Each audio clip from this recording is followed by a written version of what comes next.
This is it, the home stretch for the Yankees. 17 games in 18 days to close out the regular season, and it begins with 4 games against the Baltimore Orioles. Hey everybody, I'm Brian Clark with Yankees On Demand, presented by AT&T, telling you everything you need to know about this last meeting of the season between these AL East foes. The Yankees enter the series at 79-66. They're 3 games back of the Red Sox in the American League East, and they hold a 3-game lead in the AL wildcard race. They've won 7 of their last 10, the exact opposite of the Orioles, who've lost 7 of 10 to fall to 72-74. They're 4.5 games back of the 2nd American League wildcard.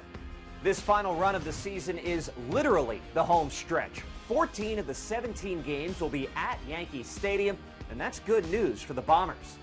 The Yankees are 40-27 at home. That's a .597 winning percentage, second best at home in the American League.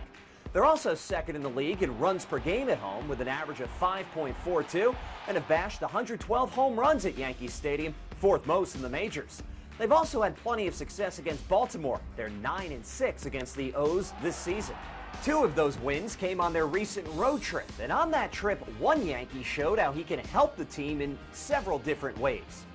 Tyler Austin played in 4 games on the road trip. He's played in 10 since August 17th, and in that stretch, he's delivered some big hits and shown his versatility. The 26-year-old has played first base, right field, and DH'd.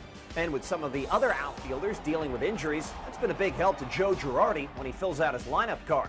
Austin delivered the game-winning RBI single Saturday in Texas on the heels of an impressive September last year. That's when he hit .286 with a .946 OPS and did plenty of damage in the Bronx. He's hit 5 home runs in 59 at-bats at Yankee Stadium. Another player who fared well in pinstripes before is playing a major role down the stretch. Since David Robertson rejoined the Yankees in that July 19th trade, he's been absolutely lights out from the bullpen.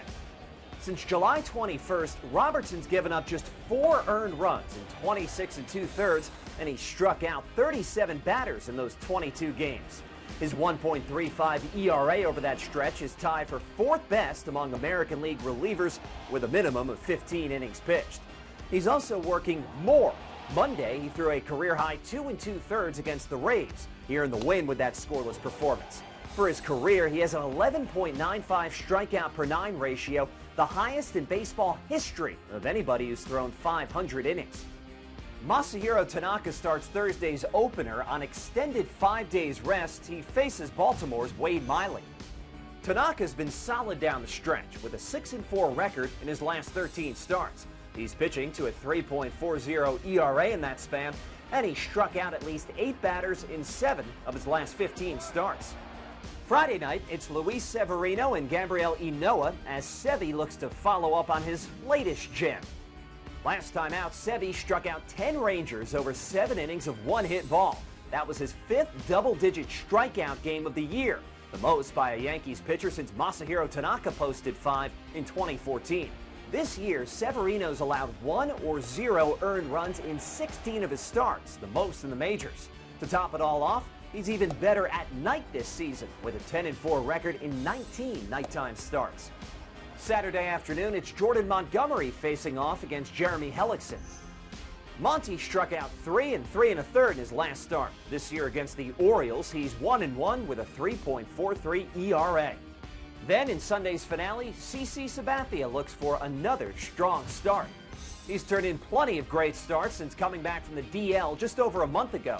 In that stretch, CC's posted a 3.14 ERA. He's 2-0 in that run, and last time out, even though he didn't factor in the decision, he struck out 6 Rays in 4 1/3 innings.